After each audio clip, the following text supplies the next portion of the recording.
Hello guys. Welcome to our channel Study Medicine with me. And in this channel, we study various medical topics from various medical PDF. And today I'm going to study acute coronary syndrome topic from the book called Davidson Principle and Practice of Medicine 22nd edition.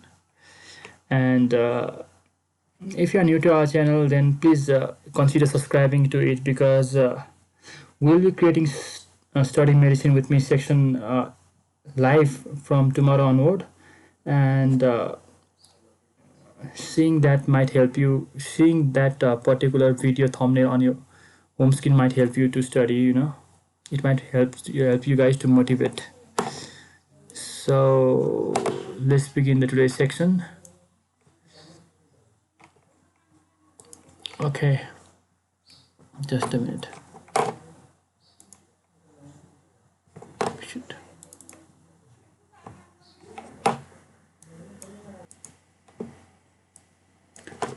So acute coronary syndrome.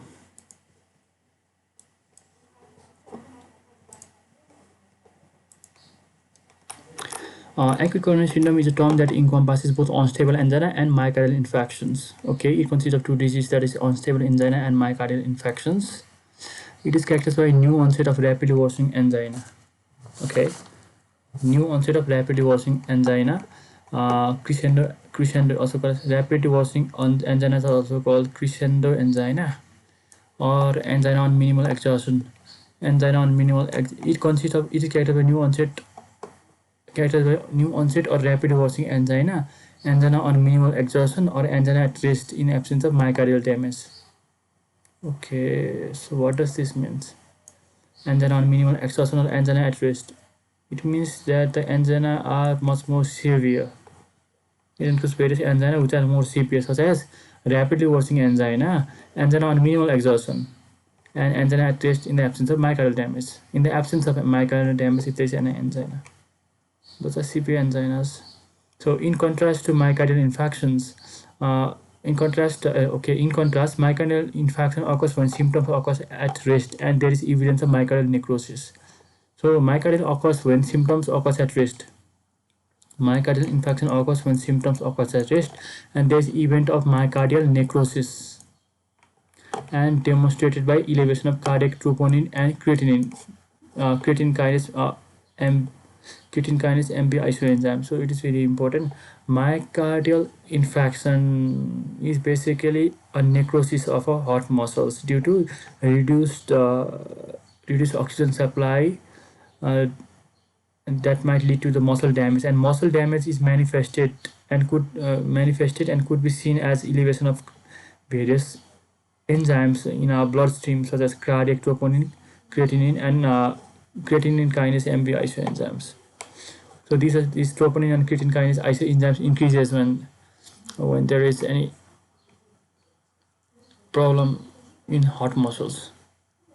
So an acute coronary syndrome may present as a new phenomenon. Acute coronary syndrome may be presented as a new phenomenon or against a background of chronic stable angina. The culprit reason is usually a complex.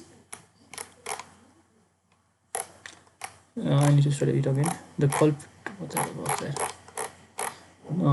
Acute coronary syndrome may present as a new phenomenon or against a background of chronic stable angina. The culprit is an acute coronary syndrome may present as a new phenomenon or against a background chronic stable angina. The culprit lesions is usually complex fibrinolysis, I guess.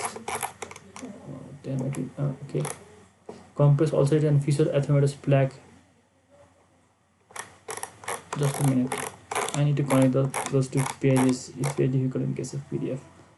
So an acute coronary syndrome may present as a new phenomenon or against a background of chronic stable angina. So the culprit lesion is usually the lesion that is culprit in this case is usually ulcerated or fissured erythematous plaque with adherent platelet-rich thrombus. Okay. So ulcerated erythematous plaque means this one is suppose this is blood vessels and there is erythematous plaque. If some of the covering of this erythematous plaque is removed from out here, this is called ulcerated erythematous plaque. Fissured erythematous plaque means if some damage occurs in this plaque and it just get like it got this just get damage in between here, which leads to formation of various other division of plaques. It's called fissured plaques. And when these plaques are damaged, there is a very high chance of aggregation of platelet in this particular place that might lead to formation of a thrombus. So with adherent platelet-rich thrombus and local coronary artery spasm, and which okay, there is also spasm. There would be spasm if there is aggregation of platelet. So this is a dynamic process whereby the degree of obstruction may either increase. So this is the dynamic process where the degree of obstruction may either increase, leading to complete vessel occlusion, or regress due to the effect of platelet disaggregation and endogenous. So there's two conditions. Okay. So either the obstruction will increase, leading to complete vessel occlusion, or they might regress. Why would they decrease? Due to the effect of platelet disaggregation and endogenous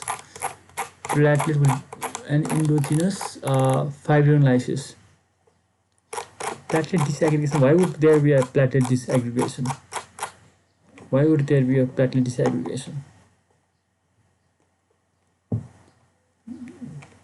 When the erythema is ulcerated or fissured, there would be platelet aggregation, but this is a dynamic process where the degree of obstruction may either increase, leading to complete vessel occlusion, or regress due to the effect of platelet disaggregation and endogenous fibrinolysis.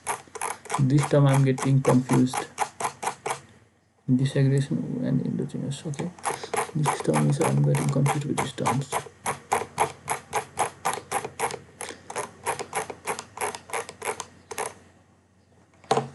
In acute myocardial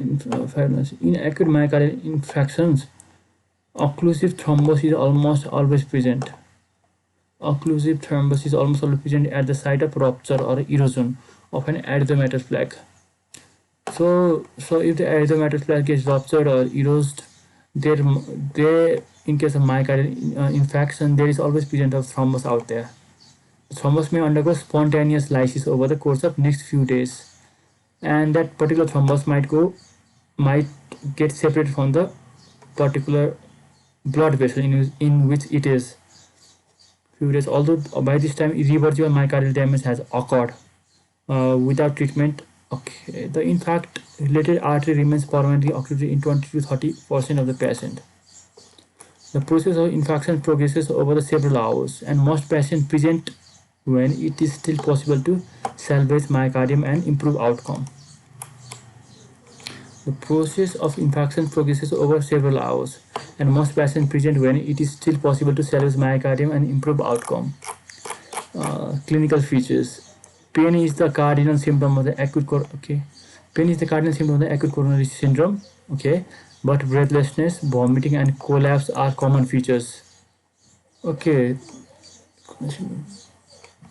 cardinal means the main features. However, but there might be breathlessness, vomiting, and collapse are the common features. It is given in about 18.62. Now will be coming out there. The pain occurs in the same site as angina, but it is usually more severe and lasts longer. Okay, it is more severe in case of myocardial infarctions. Same site as angina, but it is usually more severe and lasts longer, and it is more in duration as well than the myocardial. Than the angina. It is often described by tightness, okay, heaviness, or constriction in the chest, which is same for the angina as well. In acute myocardial infarction, the pain can be excruciating, and the patient's expressions and pallor may vividly convey the seriousness of the situation. Okay, this I guess it is very highly painful, and the patient's outer expressions might lead to the hint that he or she is suffering from myocardial infections. Most patients are breathless, and in some patients, this is the only symptom. Okay, indeed, myocardial infection may be unrecognized. Most patients are breathless. Most patients are breathless, and in some, this is the only symptom. Okay, indeed, myocardial infection may pass unrecognized, painless, or silent. Myocardial infection is particularly common in older patients or those with diabetes mellitus. So the people who are old aged and diabetes mellitus, they are at high risk, or either of them, if they are old or they are suffering from diabetes mellitus. So let's look at this figure. Clinical feature of acute coronary syndrome. So we know that acute coronary syndrome includes myocardial infarction and angina. The angina in this case is very different.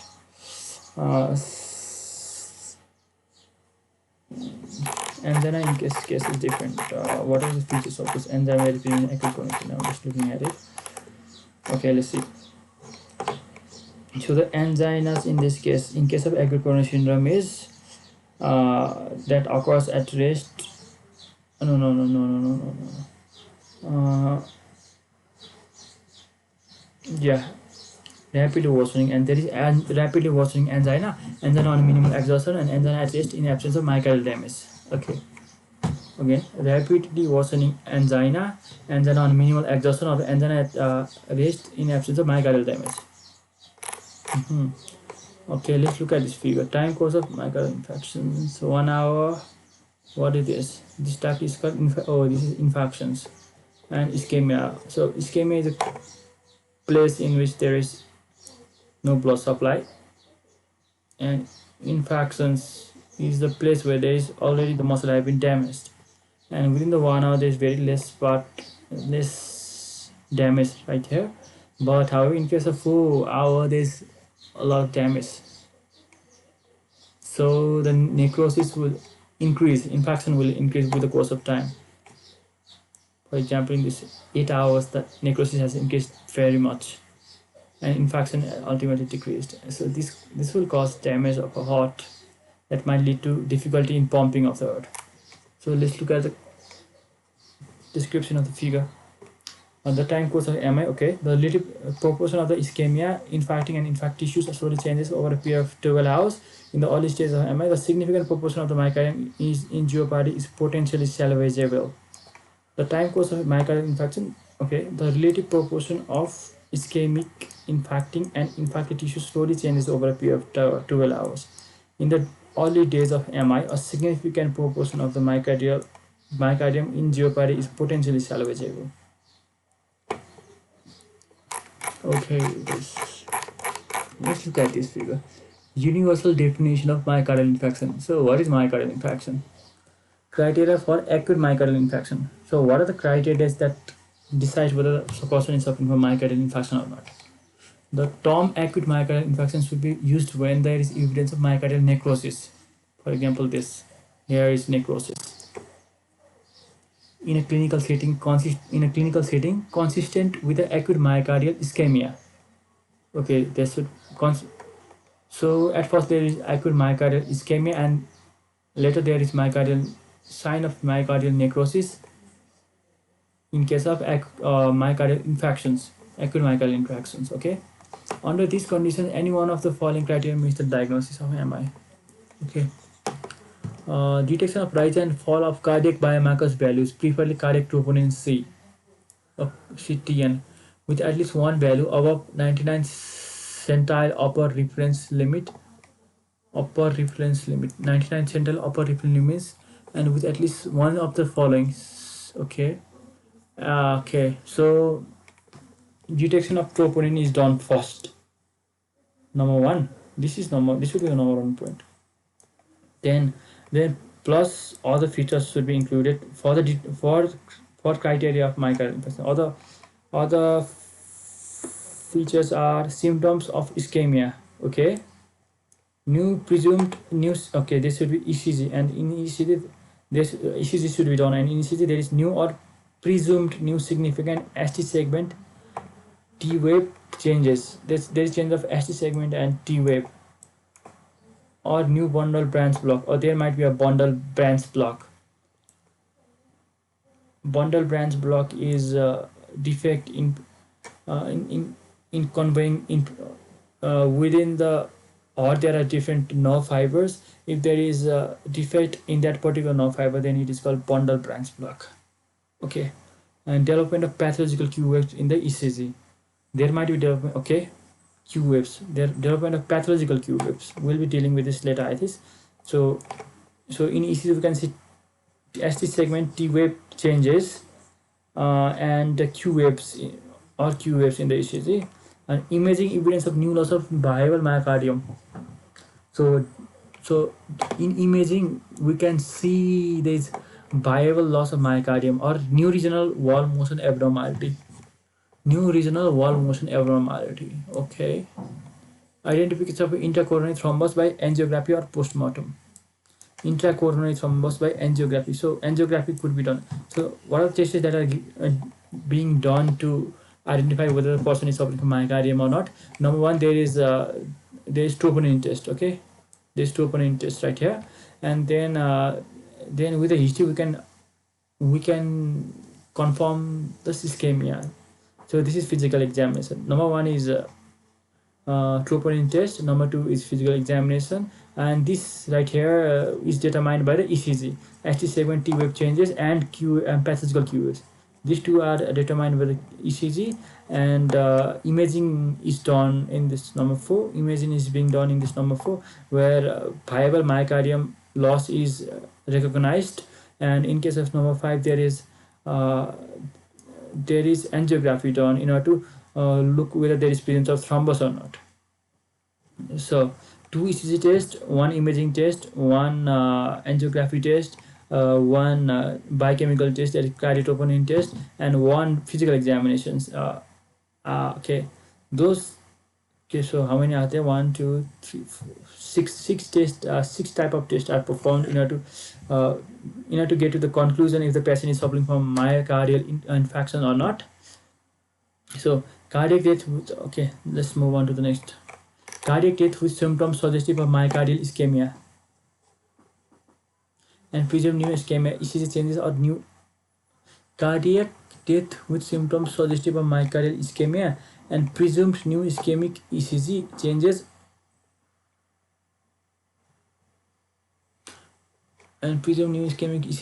or new left bundle branch block. But death occurred before cardiac biomarkers were obtained or before cardiac values would be. So this, I think this is in case of the dead person who died due to the myocardial infarction. How can we identify that particular person? This might be very important for the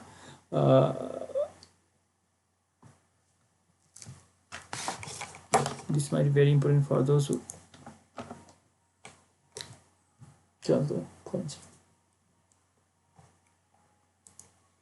for the forensic people. So cardiac death with symptoms suggestive of myocardial ischemia and presumed new ischemia ECG changes for new LBB. But death occurred before cardiac biomarkers were obtained or before cardiac biomarker values would be increased. Percutaneous coronary interventions related to myocardial infarction is arbitrarily defined by elevation of troponin C values more than 90th centile of upper URL, means upper reference limit. Yes, reference limit. So troponin is percutaneous coronary intervention. PCI, we have already read about PCI in case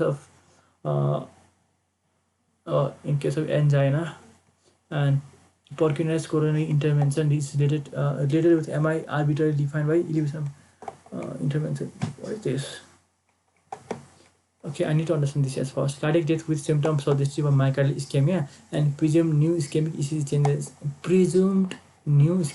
changes. Or new left bundle branch block, but death occurred before cardiac biomarkers were obtained or before cardiac. Okay, no, this death in right here doesn't refer to the person. This actually refers to the death of the heart, which could be replaceable. Person can get normal, occur before cardiac biomarkers were obtained or before cardiac biomarkers will be increased.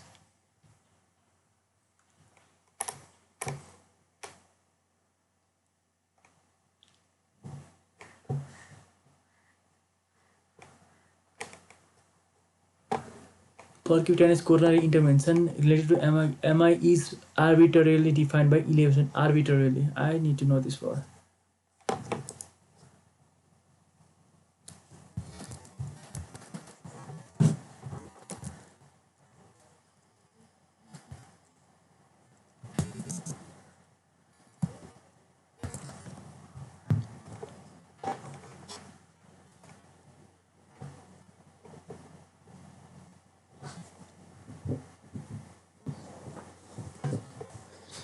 Arbitrarily. Arbitrarily. On the basis of random choice or person. On the basis of random choice or person of whim rather than any reasons or system. So arbitrarily random. Okay.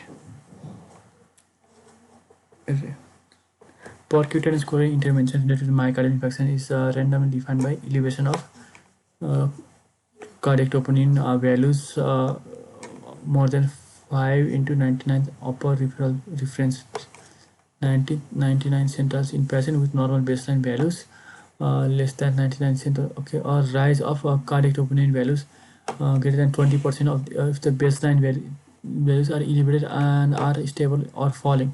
In addition, either symptoms suggestive of myocardial ischemia or new ischemic ECG changes or angiographic finding consistent with procedural complication. Okay, symptoms suggestive of myocardial ischemia or new ischemic ECG changes or angiographic findings consistent with procedural complication or imaging demonstration of new loss of viable myocardium or new regional wall motion abnormality are required. Stent thrombosis. Okay, symptoms suggestive of myocardial ischemia or in addition either the symptoms suggestive of myocardial ischemia or new ischemic ECG changes or angiographic finding considered with a postural complication. Imaging demonstrations of a new loss of variable myocardium or new regional wall motion abnormality are required.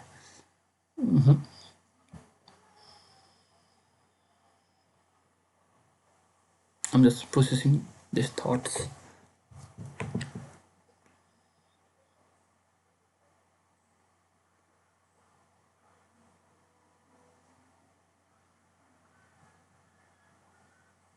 Okay. A stent thrombosis associated with myocardial infarction. When the stent thrombosis associated with myocardial infarction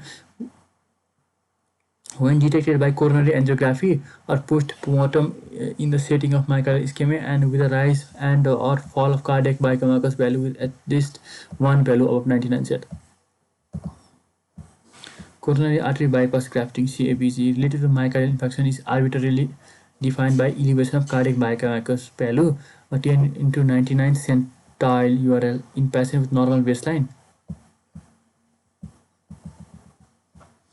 Okay. In addition, either new pathological Q waves or new in addition either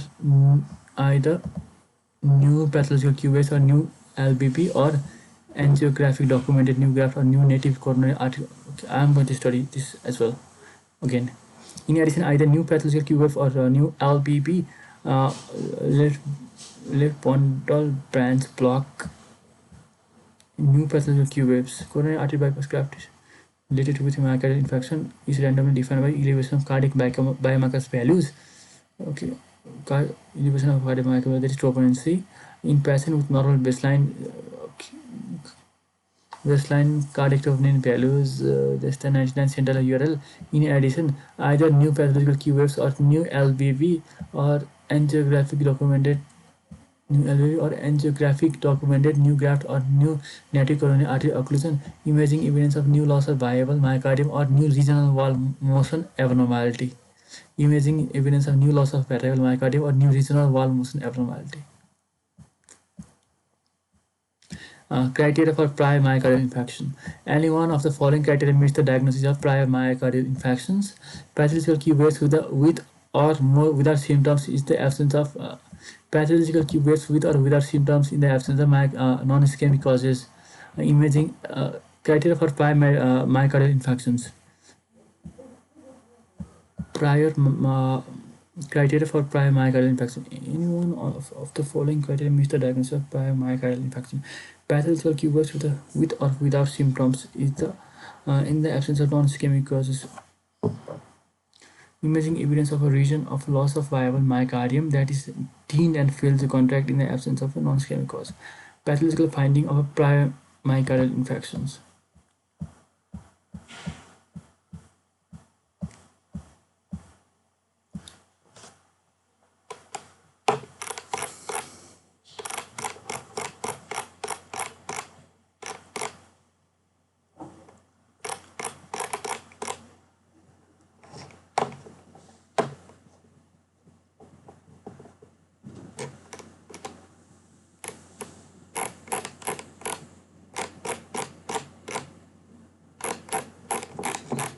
Syncope. Is syncope. Syncope occurs. It is usually due to the arrhythmia, okay, or profound hypotension. Vomiting and sinus bradycardia are often due to vagal stimulation and are particularly common in patients with inferior myocardial infarction. Vomiting and sinus bradycardia are often due to vagal stimulations and are particularly common in patients with inferior myocardial infarctions. So what do you mean by inferior myocardial infarction? Myocardial infarction can occur in different blood vessels that is covering the heart. This is blood vessel. This is heart. This is blood vessels. So I guess if there is ischemia in the inferior part of the heart, then it is called inferior, and ultimately there is necrosis, then it is called inferior myocardial ischemia, I guess. I need to confirm that what is inferior myocardial ischemia. Inferior myocardial infarction. Inferior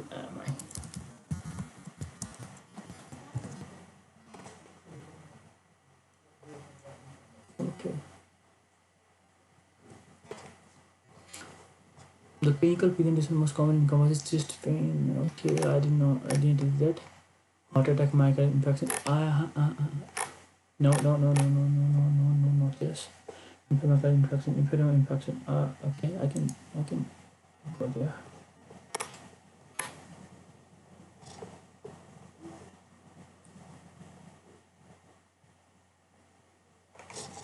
I'll leave it.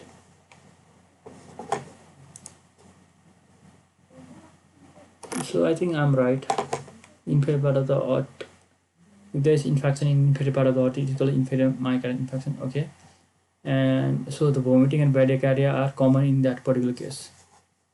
Vomiting and bradycardia are often okay. Nausea and vomiting may also be caused or aggravated by opiates given for pain relief.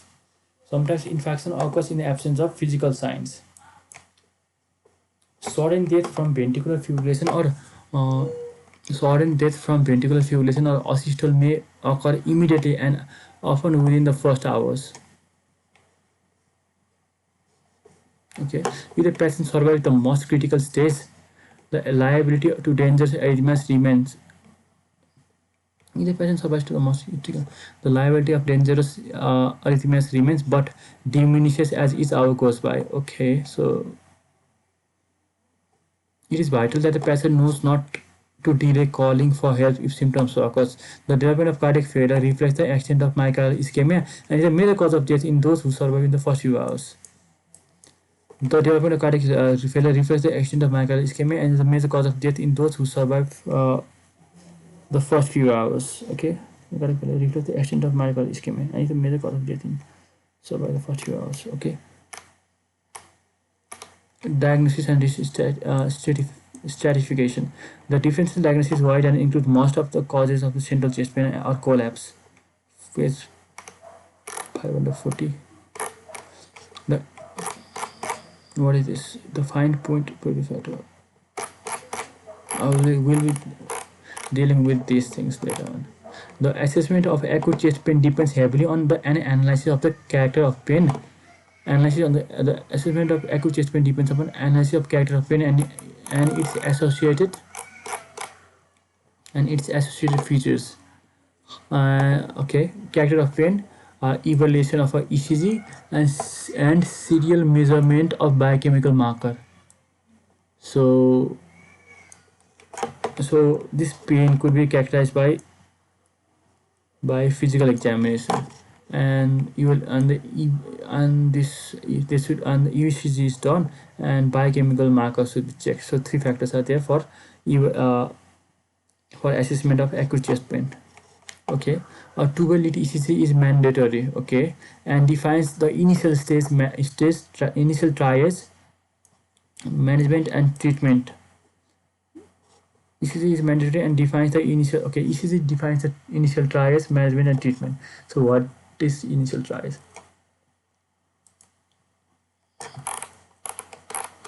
What is this? This is a figure of initial triage. Summary of treatment of acute coronary syndrome. Acute coronary syndromes.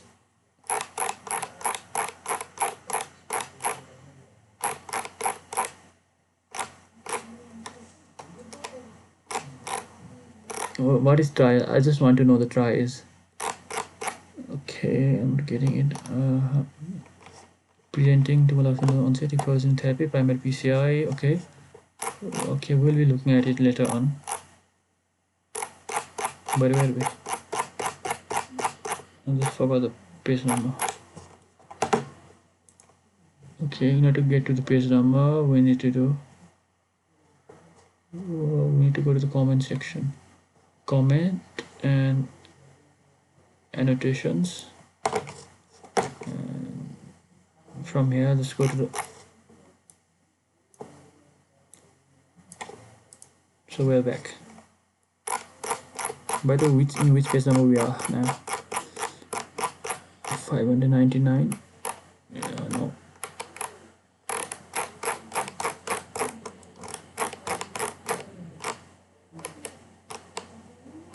Where is the 15 page number?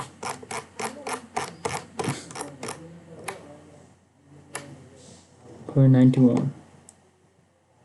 Okay. So what we just studied was that ECG actually determines whether actually defines the initial triage, management and treatment of the myocardial infarction. Patient with the ST segment elevations or new bundle branch block requires emergency reperfusion therapy. In patient with acute emergency reperfusion, we need to study this. I didn't know this term, emergency reperfusion therapy. In patient with acute coronary syndrome without ST segment elevation, the ECG may show transient or persistent ST wave changes. In the patient with acute coronary syndrome with ST segment elevation, okay, the ECG may show transient or persistent ST wave changes. There might be transient or persistent ST changes, including ST depression and T-wave inversion. Okay, ST depression and T-wave inversion were also seen in case of angina.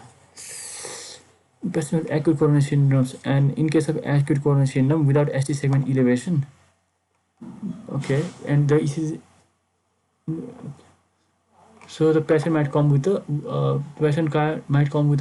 acute coronary syndrome without the ST segment elevation. However, later on, ECG may show transient or persistent ST wave changes, such as in which there might be ST depression and T wave inversions. Approximately 12% of the patient will die within the 1 month, and 12% of the patient die within the 1 month, and within 6 months of the index event. The risk marker that are indicative of an adverse prognosis includes recurrent risk markers that are indicative of adverse prognosis include recurrent ischemia, extensive ECG, changes at rest or during pain, release of biochemical markers, creatine kinase and troponin, arrhythmias, recurrent ischemia, and hemodynamic complications, example hypertension and mitral regurgitations during episode of ischemia. I'm going to study this again. Approximately 2% of the patient will die within 1 month, and within 6 months of the index event. The risk markers that are indicative of an adverse prognosis include recurrent ischemia, extensive ECG, changes at rest,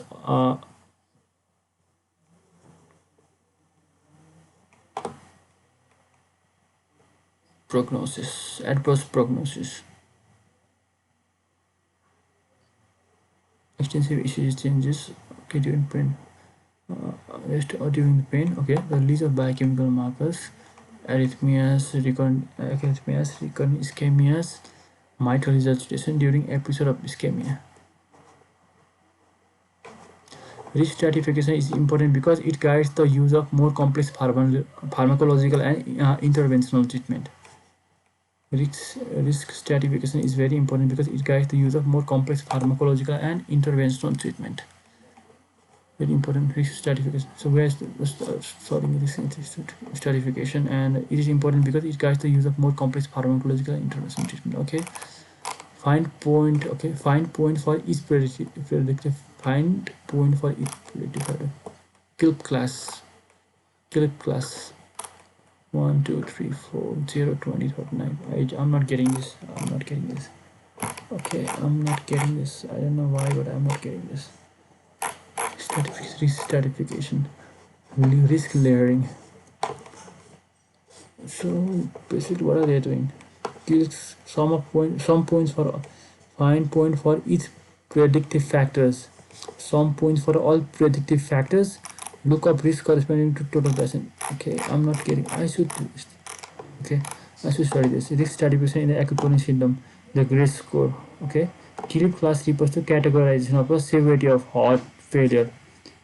Kilip class refers to the categorization of a severity of a heart failure based on the easily obtained clinical sign.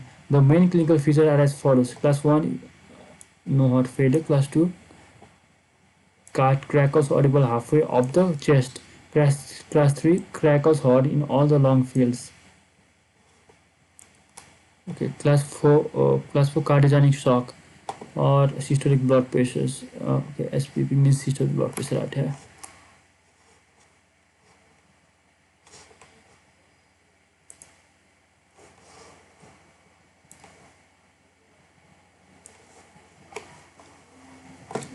Kilip class refers to the categorization of severity of heart failure. Categorization of severity of heart based on the easily obtained clinical sign. The main clinical features are as follows. Class 1 is in class 1 there is no heart failure. Class 2, crackles of audible. There is no heart failure. Class 2, there is crackle audible of halfway up to the class chest. Class 3 is crackles heard in all the lung fields. Class 4 is cardiogenic shock.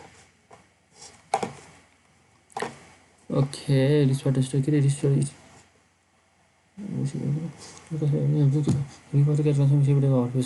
based on the easily obtained clinical. Okay.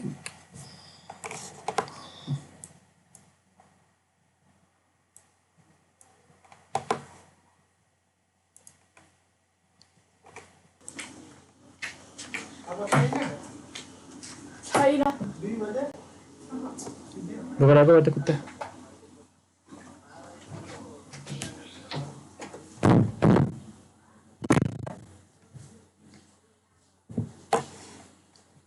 To koti भित्र बाहिर गर्छ कुता यस्तो कुरा हुन्छ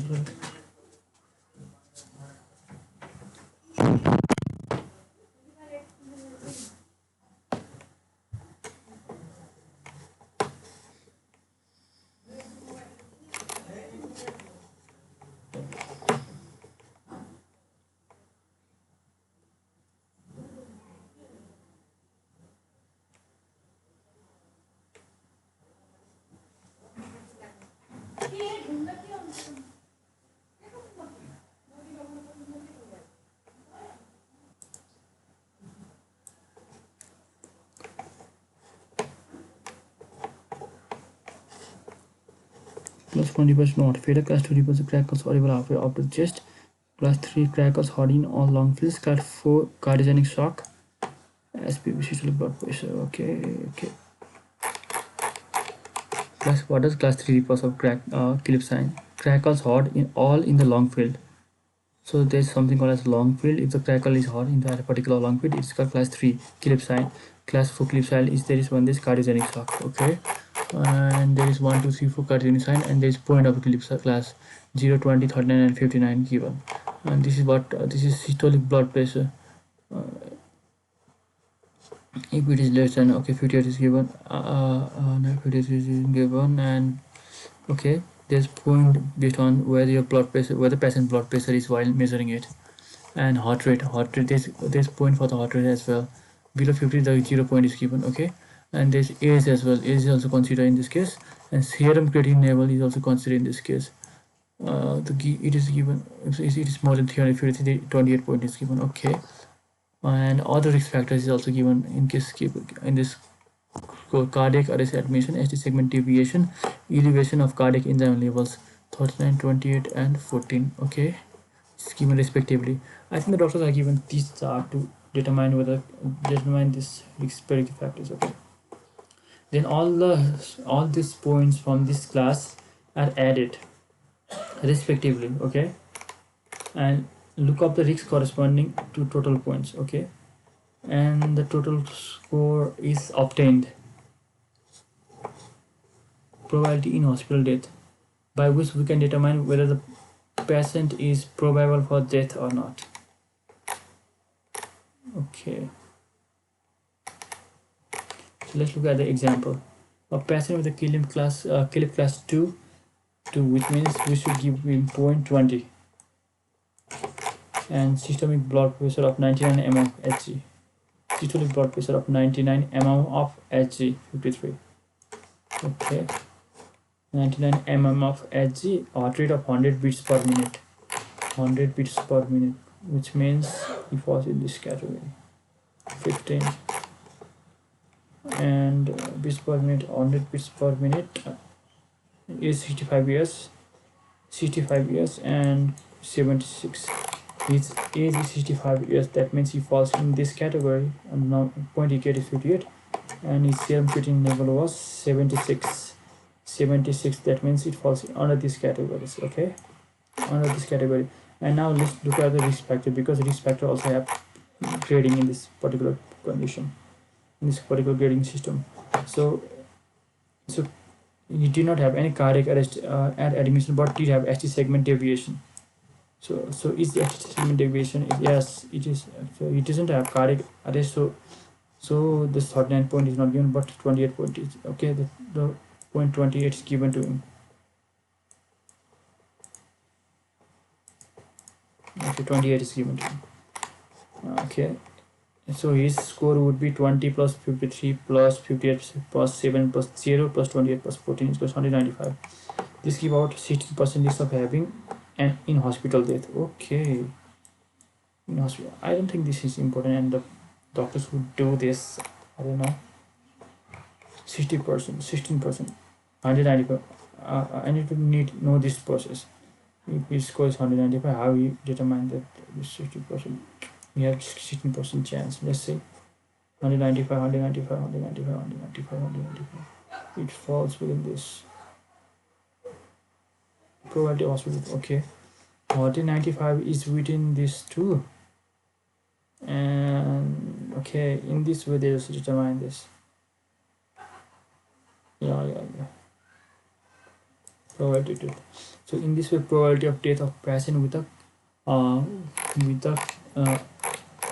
myocardial infarction is determined in hospital with the use of KLIP class, systemic blood pressure, heart rate, age of the patient, serum creatinine level, and other risk factors. So I think the doctor is given this particular chart.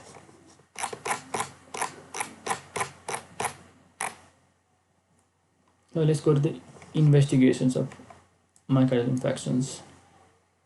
The ECG is central to confirming the diagnosis, but may be difficult to interpret if there is a bundle branch block, okay, or previous myocardial infarction.